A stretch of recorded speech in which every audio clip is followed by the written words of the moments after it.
And here we are. Here we are.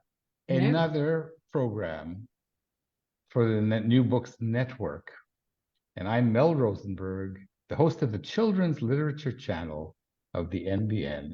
And I'm here with a wonderful guest author, Julie Carpenter. Julie, welcome to the show. Thank you very much. It's very nice to be here. And you are celebrating a wonderful new book on one of my heroes, not only mine, the whole world's. Tell us briefly about your new book. Okay, so I've got it here. I'll bring it up there. So it's called Harry and the Highwire. And as you say, it is inspired by the world famous escape artist and magician, Harry Houdini. And more specifically, it's inspired by sort of a moment in his childhood when he was 7, and he went to see the traveling circus and was inspired, sort of thrilled by seeing the Highwire act. And then he goes home and he tries to emulate the Highwire act himself. And it's whether he can do that. And it's really, I think my story is also this sort of time where he glimpses what he might become. He gets the performing bug and glimpses who he could be, really. And the thing about it, which I know you know, Mel, is that it fully folds out to 4 meters wide, or 12 feet, I think that is, however you do your measurements. I'm going to try. Should I try and show it here? Of course. So I don't think I'm going to be able to fold out the whole thing because, as I say, it's quite long. We don't want to fold out the whole thing. We want people to buy this beautiful, wonderful book. So yeah, so here it is. And the point of folding out is because you can follow a tightrope running all the way through it. And it's the tightrope or the tightrope equivalent. So it is a clothesline at one point, which then goes into a branch of a tree, and yeah, and then all the different places where he's practicing the tightrope, and a high wire gets thinner, all towards the end of the book. And then, because of this concertina format, the end of the story is, I'm just trying to show you here, that's the end of the story. And then you have a picture of the real Harry Houdini. And so we have the whole back of the book, and I've done a sort of biography of the real Harry Houdini, and you can follow a timeline going all the way through. Maybe if I just put this down for a second, you can actually maybe see it slightly better. There's timeline, and then I focus on 3 of his stunts, 3 top tricks, and little hints about how he did them. And I was a little bit torn about the hints on how he did them because, you know, Harry Houdini never gave away his secrets. And I tend to think there's nothing more intriguing about not knowing how something is done. So they're just little hints. So that's the book in a nutshell. I could obviously say a lot more. But we yeah. shall. And a minute about the publisher and the wonderful illustrator. Yes, so the publisher is Green Bean Books. So Michael Leventhal, who publishes both Green Hill books, which are military history books, and Green Bean Books, which are children's books. And Laura Catalán is the wonderful illustrator. I've never actually met her. She's Spanish. So I've seen her on Zoom, and we've obviously spoken a lot about the book, but always on Zoom. So hopefully one of these days I will meet her. But I think, I love what she's done with the book. And even, I mean, I'm just going to open here, the front and back cover. That's a complete picture. And you have some children sitting on the wire there, folding out the book just to show that it folds out, which I really like too.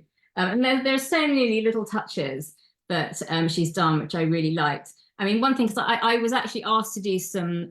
Julie, whose idea was it to have this high wire running throughout the book? And have it folded out. This goes back to the wonderful Michael Leventhal from Green Bean Books. So he basically, so I mean, if I go into the story of how I started doing stuff for him, shall I? Or we're going to go back to your childhood first. Oh, and then okay.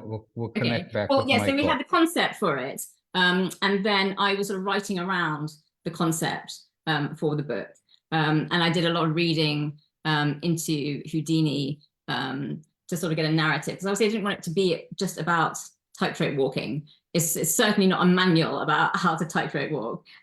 It's more about the influences on Houdini. And I think when I started looking into Houdini, it's you can't fail to notice how he is so dedicated, how he's got this amazing drive and determination.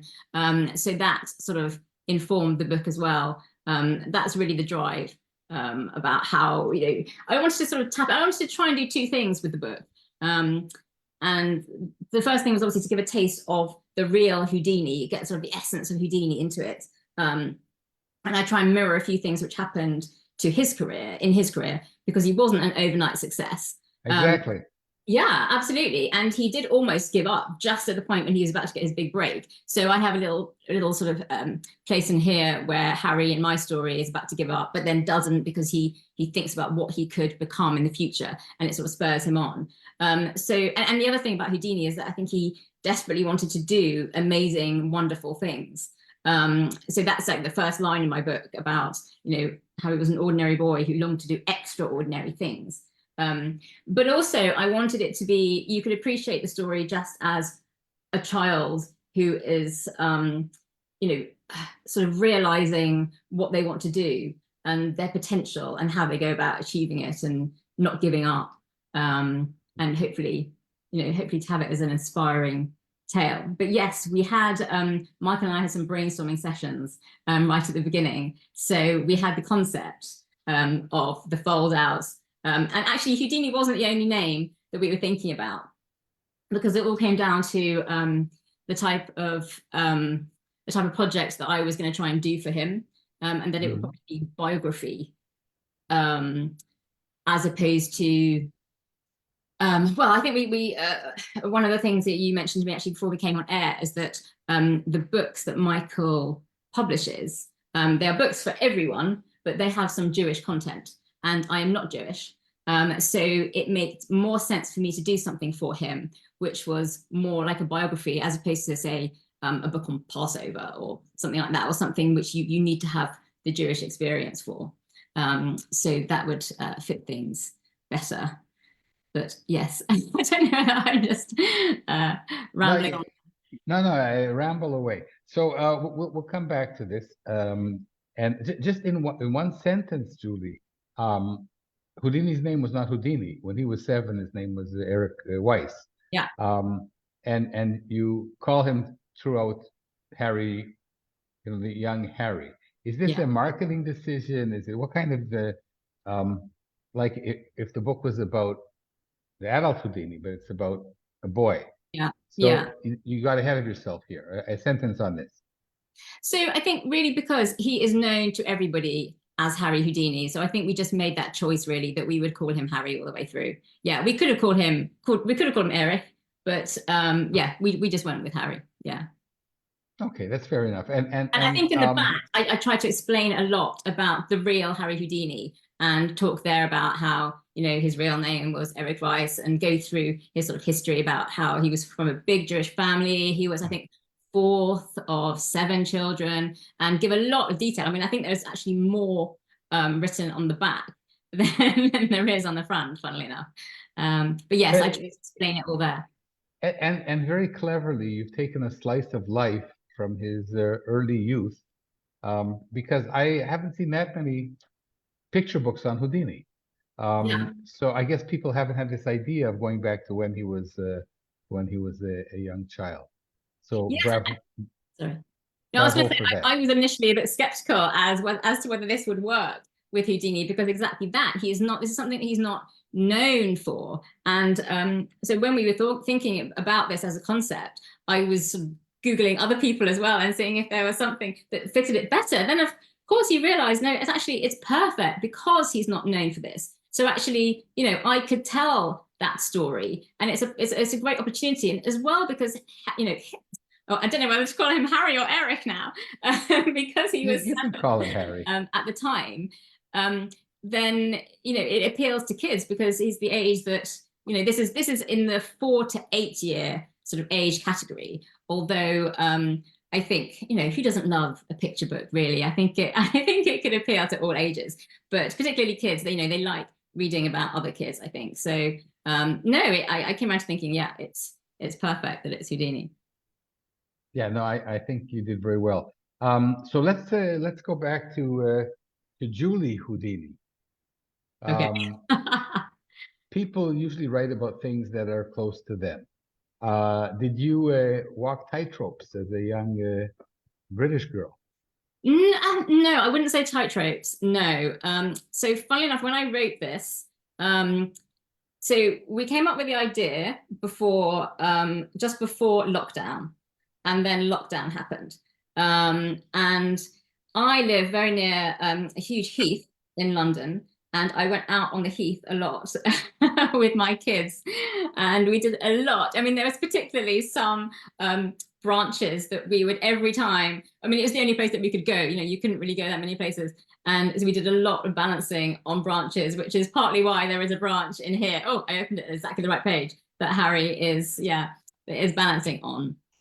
Although, I mean, I do have a little bit of a circus connection in that my grandfather, who I never met, did become a ringmaster. So he was a ringmaster, yes. And my mother has told me like loads of stories about him and how he used to have this pet chimpanzee who used to steal her dolls. And he apparently used to sleep on a bed of nails. I don't know whether that is just legend. But yes, so there is that association, I suppose. Yeah. Interesting. And what were you like as a young child? So I think I was quite studious actually. And I did read a lot. I read a lot, and I drew and painted a lot. And I think I went through different phases of loving different authors. And I think at different times in your childhood, you sort of migrate from one author to another. Went through a real Roald Dahl phase. I actually loved Roald Dahl's revolting rhymes. I don't know whether you know those. I think sort of slightly less famous than the BFG and Matilda, but what he basically did is he took fairy tales and put a spin on them, usually a bit of a macabre spin, you know, and it was all in rhymes. And I took it upon myself to do all the fairy tales that he didn't do. And I did reams of them, reams and reams of them, which I would read to my parents. And then I had a phase of Terry Pratchett with all his Discworld novels. So I tried to, you know, write books like that and, you know, sort of create my own worlds. So I did a lot of that.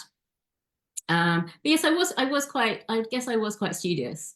You ended up going to Oxford, so you must have been a good student. Yeah, I guess that's the studious side, isn't it? Yes. Yes, I mean, I would say though at school, I was quite torn between sciences and arts. I think I found in a way kind of art subjects took more out of me, but were more rewarding in the end. But I did have a real difficulty in choosing between them. But I think I always knew that I wanted to go and study English literature. So that's what I ended up doing. So yeah, I was lucky enough to go to Oxford and to study, English literature and language. Actually, that was the course, English language and literature. So you had to study Old English too, which I think people confuse with Middle English and Chaucer, but Old English, Anglo-Saxon, is a whole different language.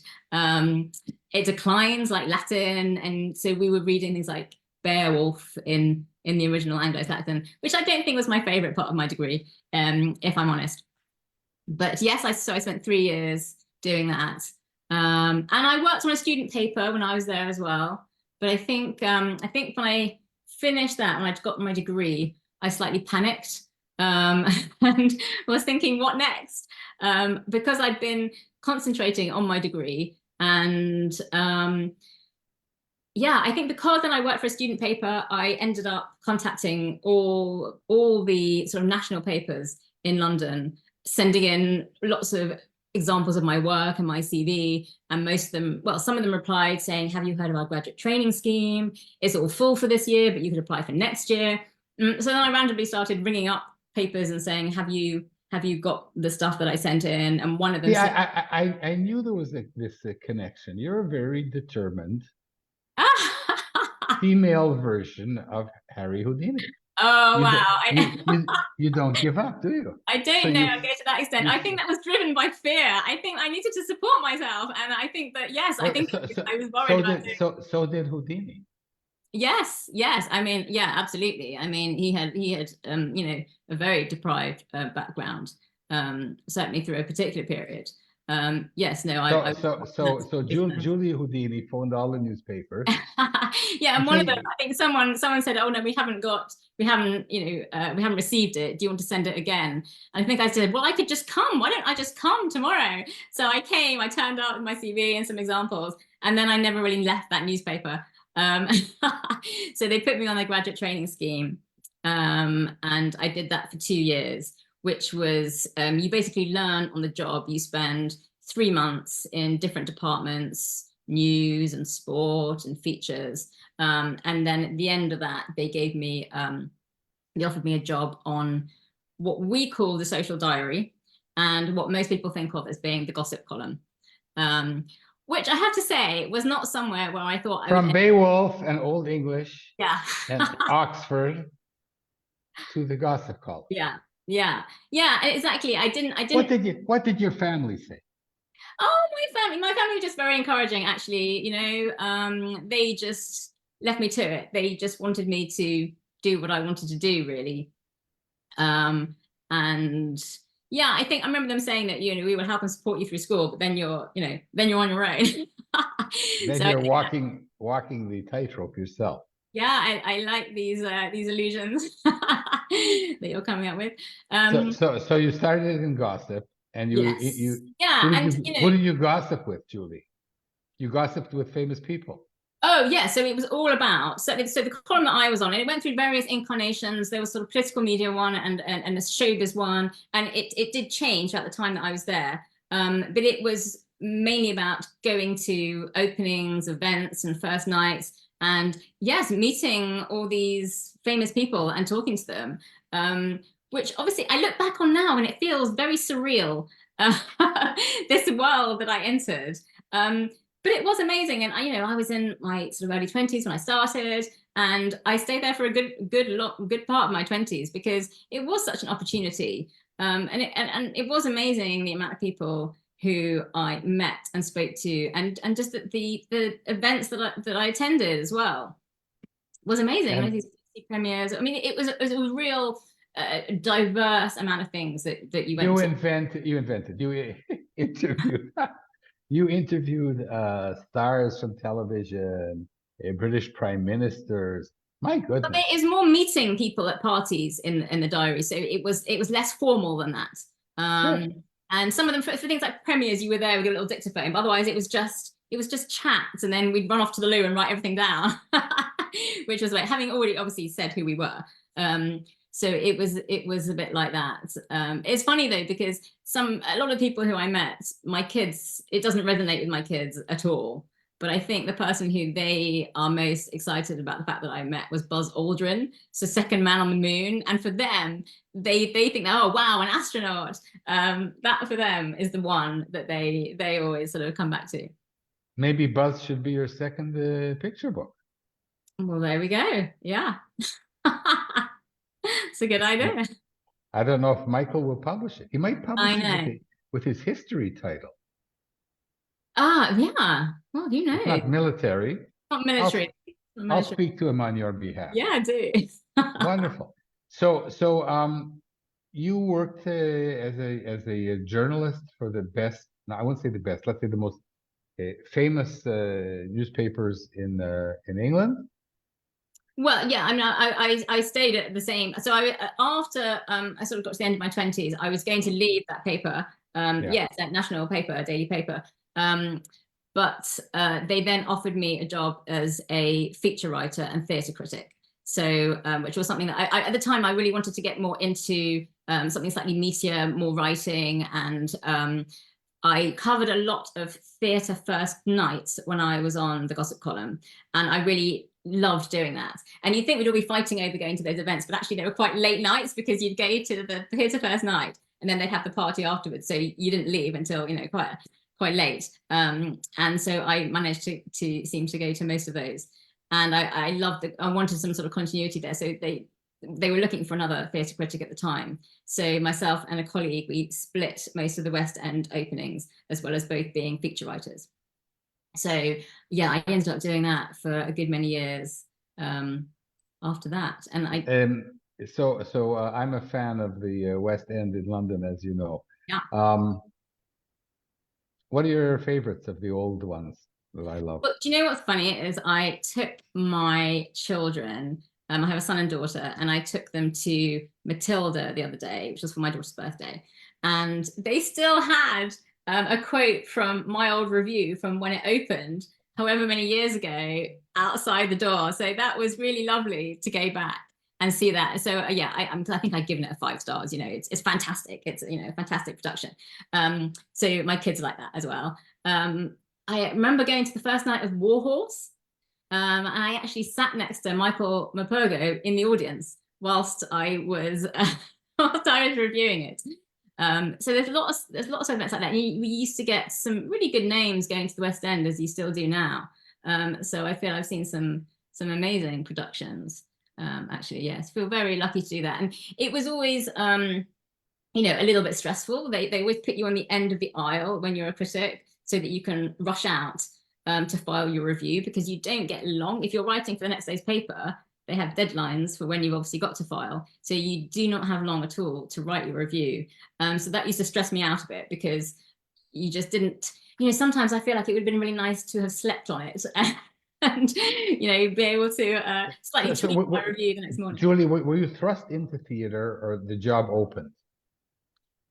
Well, what actually happened was, when I finished the, when I wanted to move off the gossip column, I actually asked whether I could do a column which was sort of backstage theatre, so more like sort of theatre gossip, and they didn't want that. But they said to me, but actually we are looking for another critic, so would you like to do that instead?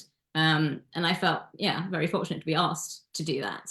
And I hadn't done any theatre criticism. I did, you know, I guess it all feeds again sort of into the sort of English degree, the things that you did a lot of sort of criticism then in my degree. But and I'd seen so many productions when I was on the gossip column as well, so I was sort of up to date with theatre. So that helped you ready yourself. Yeah. for this new direction. And now take us from the West End to Green Bean Books, and how you became a children's author. So when I had my son, I didn't go back to my sort of full-time staff job on the paper. I always intended to, but then, you know what it's like, you have a child and your whole world changes. So I decided not to. And I have to say that my work was great, and they did offer me part-time, but I knew that I wanted to try for another child as well. So I didn't go back. And then when my daughter was about 2, so I went on to have my daughter after that, was when Michael Leventhal established Green Bean Books. So Michael used to be a journalist with me on the same paper back in the early days. And so he was on the gossip column with me. That's what he did. Yeah. Oh, I wish I had known that when I interviewed him. Yeah, we went to a few Shame on me. dues together. Yeah, interesting. Okay. And I stayed longer. You know, I stayed in journalism obviously a lot longer than he did, and he went into the whole world of publishing. And we just kept in contact as friends for that time. And when he established Green Bean Books, he asked me whether I would like to come on board on a freelance basis to help edit the children's books that he was doing.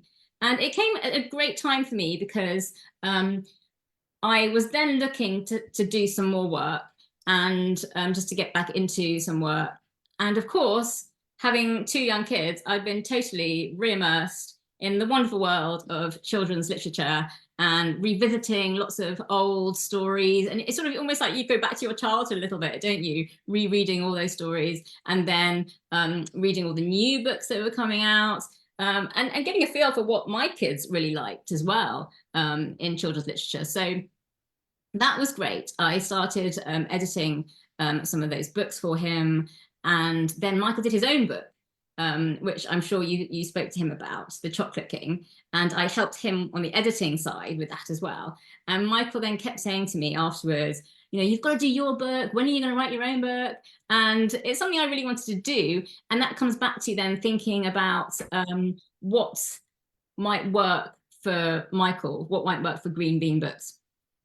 And we came sort of thinking, again, something biographical would suit me and would suit him. So that's really how it came about. So it wasn't a work for hire, but it came about as almost a work for hire. Yes. So yeah, there was there was no guarantee that it was going to be published. I remember when we were having lunch in a cafe, and so at the end of his Chocolate King book, he had a couple of pages that folded out.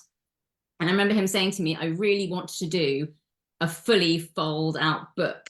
And, it's typical Michael. He always wants to do something really exciting, really innovative, something he's never done before. And I love the idea. And he said, well, maybe this is your project. And as I say, we did, he had mentioned Houdini beforehand as well as one of the, an idea of one of the people who I might do sort of biographies or some sort of biographical story on. And yeah, so there were a few other names in the mix in the beginning, but that's how it came about. And he just said, why don't you have a go and see what you think. Yes, as I say, no guarantee that it would be published. And it was really when PJ Library became interested in it that I think really clinched its production. And that was after a while, because as I say, then this was just before COVID, and then COVID happened, and everyone's experience of COVID was different. Mine was very busy, and looking after my two kids, and there were lots of homeschooling, and I was still doing some editing for Michael as well. And occasionally we'd be speaking on the phone, and he'd say, that book, are you going to write that book? And I was like, yes, I am. But I did, again, so as well as being busy, I wanted to read a lot of biographies. I wanted the story to kind of take shape in my head before actually putting pen to paper. And then Michael did. I sent him the first draft. Michael sent it straight off to PJ, which I hadn't quite expected. But yes, he did that more or less straight away. And there were certain things, I think they were interested, but there were certain things they wanted changing. So it did go through a few sort of drafts, as I discovered these things do. And at one point as well, things were very much dictated by how you could pull it out, the book. So at one point, I think I thought we had double the amount of pages that we had, but then we realized, no, that's the back of the book, and that was going to be something completely different. Yeah, that's how it came about. And there were certain things, like, for instance, I don't think I've mentioned Banjo yet, have I? Banjo the chicken? So that was one of the things. When I was reading books on Houdini, I was thrilled to discover that Houdini, when he was younger, had this pet bantam chicken called Banjo, and named by his mum, and it would come when he whistled, and starred in his early magic tricks. So I love this idea. And I made Banjo a she. I wasn't sure whether Banjo was a he or a she, but at the time Houdini had 5 brothers, so I wanted I wanted Banjo to be a she. And I only mention her in the narrative on at the very end, but within the art notes that I was asked to write, I asked if we could have Banjo in every picture, so that there could be a sort of story within a story. And I know how much my children love having something different to spot on every page in a picture book. And I think that Laura has just done that really, really nicely. And so there's literally every spread, you can see Banjo. Banjo's peeking in at the window in the first one. I'm not sure how easy it is to see this, but yeah, in every page, there's Banjo, which I love. Actually, there's a page towards the end where it's a sort of a scene where Harry is dreaming. Well, it's so if I just read it, it's talking about when he started to become good. So in time, though, Harry started to become good, and not just good, but really good. Yet still he practiced so much that the soles of his feet ached, and all he dreamt about were wires stretched across the whole wide world while he tiptoed along them. And so it's that scene. And Laura has done Banjo. I just assumed that Banjo would be there with Harry in one of these, but she's done Banjo as a constellation, which I really liked. Yeah, so getting back to how So it what's that, Julie? The book is just out now, right? yeah, so it was published over here last month, and it's being published in the US at the end of this month. And it's being published especially for PJ? So PJ have already sent it out. They sent it out last month in their 7-year-old category to thousands of children. In the folding edition. Yeah, absolutely. So Yeah. did you like, okay, so I'm going to talk about your magic for a moment. I think that I've interviewed almost 200 authors, and when it comes to writing a picture book with a traditional publisher, it's always magical. There's always some kind of magic involved because the odds are 1 in several thousand. And I want to think, because your book is so well written and the idea is so great and so brave, that your break was not as a children's author. Your break was coming in at the national level as a journalist. Yeah, I guess so, yeah. Because as soon as you turn your spotlight, your writing spotlight, to picture books, well, it's just it's a minor alteration for you. It's like shortening the cuffs, and then you have all your writing skills. Your trajectory coming to picture books is incredible. But I will tell you that just like the odds of becoming a national journalist are 1 in a zillion, the odds of getting a publishing deal are also 1 in a zillion. And PJ Library turns down 99.9% of its books too. Wow. So yeah, you are very privileged, and maybe you didn't even know that. Maybe you didn't even hear of PJ Library. I mean, well, I did as soon as I started working with Michael. I absolutely did, yeah. But no, I mean, actually, when I heard, how that PJ were definitely taking it, I was really thrilled, actually. And the fact that it is several thousands of copies that they took, and it's been so lovely as well, just seeing some reviews pop up and people talk about them reading the book with their children. And also I've had such a great response from say the parents of my children's friends, and they've been sending me photos of their children having folded the book out, on their living room floors, going into their hallways or their landings. I remember one of my friends sent me a picture. You can measure the size of your living room with your book. Exactly. And I'm not sure it'd fit in my living room. Yeah, and so one of my friend's daughters was literally walking along the tightrope herself, having folded it all out, or someone putting their toys along it. And it's been really wonderful seeing the reaction, and it's been a really amazing experience, and I would absolutely love to do more. 100% I would.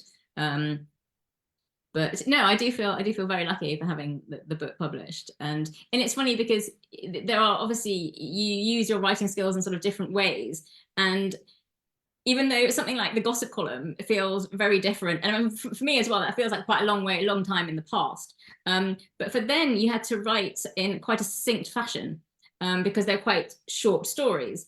And again, that's what I would see a sort of parallel with the children's book, particularly picture book writing, that you do every word counts, and you have to be really careful. You can't go on, because I would like to go on and on writing.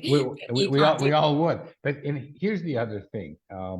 You're not the first journalist that I've interviewed, and journalists have a sixth sense for honing in on the story. Interesting. and finding the story and telling the story. So I'm kind of not surprised. If you had this, I was a microbiologist. If you have a love for writing, then it's possible to learn the differences in writing a picture book. And then all you have to do is be really, really, really good as you are. So now the question is, you have this book out. It's a special book. It's a toy, and it's getting traction. I didn't mean that to be a pun, but it is. So your book is getting traction, and now what are you going to do? Well, I mean, Michael has got me working on about 5 different projects for him on the kind of editing side. So he's keeping me busy with other projects. I am also writing my own things, but I'm not sure whether they're right for Michael. I love doing rhyming things. I've always loved it. Going back to what I was saying. I love Michael, but here's the thing. Now that your book is out and is doing well and getting reviews and people love it and children love it, Michael's going to be angry with me for saying this, but you don't have to publish all your books with Green Bean, No, there are other publishers. You can look for a literary agent in Britain or the States, as I think you should really. And there are definite next steps too. And even though as a Jewish guy, I think it's terrific, writing these stories about Jewish people. But you don't have to do that either, No, absolutely. No, and I appreciate I appreciate that bit of advice. And I think I think the road can be quite hard, I think, to sort of go and find another publisher. But yes, I would love that challenge, and I would love to be writing. The road is hard. You're saying that?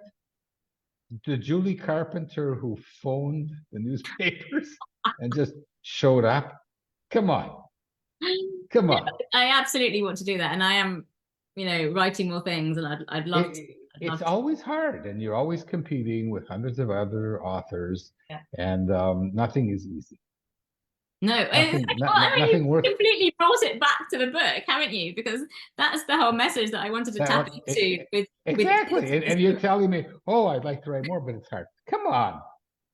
It's so funny because I keep telling my kids. I mean, this is what I see, with my kids as well. If something doesn't happen really easily, they think it's not worth pursuing. And I keep telling them, no, if you have something you want, you've got to work at it. Yeah, and you have to show your kids that you're an acrobat, just like Eric Weiss.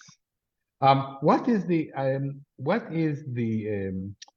thing about Harry Houdini that you wonder about most? Because I have my own wonderment. What's your wonderment? I don't know if that's a word in English. It is now. What is your wonderment about Harry Houdini? I've been writing a few articles going back to my journalism, because obviously to publicize the book and to tie in, because also this year is the 150th anniversary of Houdini's birth. So I've been writing a few stories about, Houdini's what Houdini's greatest escape is, and you could say it's from, the poverty and deprivation of his childhood, and also why are we still so fascinated by Houdini? Don't we have now magicians who are quite as amazing, spectacular as he was? I'm not sure that we did, but I think what drove Houdini, I think, is really fascinating. And in many ways, I mean, he has talked about it, but you could argue there are so many different things that drove Houdini. And I think he did want to be the best. And I think the trouble is he became the best and carried on, pushing himself to these really extreme limits, both physically and mentally. So he's already got to the top of the tree, but he carries on doing it. I think that is really interesting about Houdini. I mean, honestly, there are so many things that are so interesting about Houdini, but I think that is one of them. And I think people still to this day do wonder why he put himself under those sort of conditions on a daily basis. I mean, he really was risking his life for entertainment, every night. And things could have gone wrong, and things did go wrong for a lot of other magicians in that era, and the whole sort of vaudeville era. They died. Other magicians died doing similar tricks. Well, he died also after getting punched in the stomach or abdomen. There's question as to whether that was a direct cause. But yeah, I think that's very contentious as well, isn't it? Yeah. Shall I tell you my wonderment? Yeah. You haven't asked me anything, Julie. Yes, please do tell me, Mel. Okay. Yeah, okay. Yeah. You're an interviewer. Come on. So, you know, what Houdini did is he fooled people. Yeah. Right. He fooled people. But when he encountered people fooling people to bring back the dead, this drove him crazy. Mm-hmm. It was like, this is what I wonder most about like, I would like to sit down and have a talk with him about why he became such a Michiganer, we the Jews say, a crazy man, disproving seances and all of the people who pretended to be talking to the dead. So yeah, that's really interesting. Because what they were doing is they were using the same shtick that he used in some of his acts, right? Yeah, I think there's a clear difference, actually. I think that he was always very, very open about the fact that he was a magician and he did use trickery. And I feel that what he thought these fraudulent mediums were doing were deceiving people, and deceiving people who were also in a state of, real grief. They were trying to track down people who had died, particularly at the time he was doing it in the First World War. And I think he hated that sort of manipulation of people, because he could say, look, what they're doing is what I do in my shows. And it's a show, it's an act. I'm a magician. And I think he hated the fact that they were just deceiving people. And by the way, I think he was desperate to try and have something proved that was true. I think he was desperate to have some sort of real evidence that there was an afterlife. Hence why, he had this pact with his wife that if one of them died before the other, they would try and send a message through. You see what an interesting character? Yeah, absolutely. Absolutely. He resented people toying with this because it plagued him also, whether there's an afterlife. Yeah. Yeah. So interesting. Such an interesting guy. Very self-promoting on the one hand, massively, and loving of humanity on the other hand. Yeah. But I think as well, he was really ahead of his time when it comes to self-promotion. I mean, he was incredible, really. The things he would do to get himself known. I mean, all his jail escapes, they were all, geared towards getting front page news. I mean, every town that he performed in, his acts, he would go and get locked up. Yeah. Do you have a jail here? Do you have a jail here? Is there a jail in this town? Exactly. And then he'd invite the local press. He would easily break out from their most secure jails, having been handcuffed, triple locked, and manacled to a pillar or something, and stripped naked, which they always stripped him naked so that he couldn't sort of have some sort of lockpick somewhere. And always break out to their bewilderment. And then it caused front page news, sold out shows. I mean, he was constantly self-promoting in a time when people weren't doing it to anywhere near the degree that he was doing. Yeah, we say today that you have to be your own brand. Well, 100 years ago, he was his own brand. Yeah. And actually, that's also quite difficult when you're writing some sort of biography of Houdini. He was also very aware that he was creating his own legend, I think. So there are lots of stories that he embellished. And it's sometimes difficult to know which ones were real and which ones were the Houdini slight sort of tampering with the truth. But that again just makes him all the more fascinating, really. Fascinating, and a wonderful book, and a magical book about a magical human being. And Julie Carpenter, I'm expecting more magic from you in the future. Well, I'd love to touch, Mel. Yeah. I'm going to haunt you. Because I think that you have now embarked on the start of a illustrious career as a children's book author.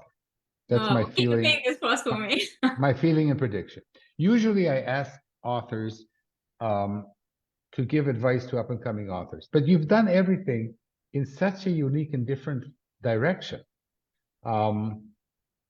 Yes, of course. If you're a national journalist, yeah, that's a great way to pave the way to become a children's book author. But do you have any other advice for the people who are, doing the regular thing, writing manuscripts, sending them to agents? Any advice for someone who didn't go that route? Well, like you say, I think that I'm in the position where I'm garnering advice from other people. But I think in a way, the only piece of advice that I could really give is to actually just keep writing and keep doing things, because I am a real procrastinator myself. And that's why I think working for a daily newspaper worked really well for me, because I had deadlines every single day and I had to file my feature. So in some ways, you need to impose those deadlines on yourself in order to actually, you have to lock yourself up. We're talking about Houdini again. You lock yourself in a room and actually, put pen to paper. So yeah, I guess that is what I would say. But yes, I would love advice as well from more people. And actually, some of your podcasts, Mel, are great for that, I have to say. So You'll yeah, have to you thank should you listen have to to thank one of the your podcasts. thank you very much, the authors and the wonderful authors of this genre, which is a magical genre of picture books. So hold up your book again. Oh yeah, here it is. Harry and the Highwire, the slice of life magical fold-out book about Harry Houdini, Eric Weiss, written by Julie Carpenter, illustrated by the wonderful, I can't remember her name, Laura Laura Catalán, Catalán, yeah, Laura Catalán. and published by Michael Leventhal, also a magical figure in his own right. Absolutely. And so Julie, I'd like to have you on the show again when your next book comes out. That would be fantastic. I look forward to it.